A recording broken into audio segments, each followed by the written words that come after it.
প্রয়াণের ১২তম দিনেও সাবেক প্রধানমন্ত্রী বেগম খালেদা জিয়ার সমাধিতে শ্রদ্ধা জানাচ্ছেন সাধারণ মানুষ ও নেতাকর্মীরা। শনিবার সকাল থেকে সেখানে আসতে থাকেন বিএনপি নেতা মনোনীত এমপি প্রার্থীরা। তারা বলছেন বেগম খালেদা জিয়ার দেখানো পথেই তারা দেশ গড়বেন। শাহরিয়ার ইমতিয়াজের report. Amrapali fruit syrup, real magic in every drop. সাবেক প্রধানমন্ত্রী ও বিএনপি চেয়ারপারসন বেগম খালেদা জিয়ার প্রয়াণের ১২ দিন গড়িয়েছে। রুহের মাগফিরাত কামনা আর শ্রদ্ধা জানাতে মানুষের সরব উপস্থিতি দেখা গেছে জিয়া উদ্যানের সমাধিতে।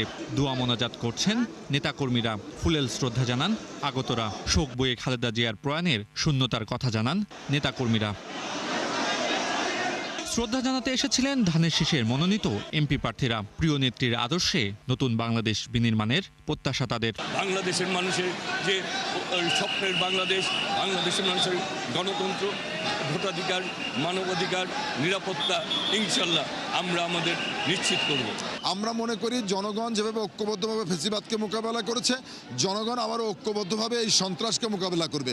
সাবেক চিফ হুইপ জয়নুল আবেদিন ফারুকও শ্রদ্ধা জানান বেগম খালেদা জিয়ার সমাধিতে।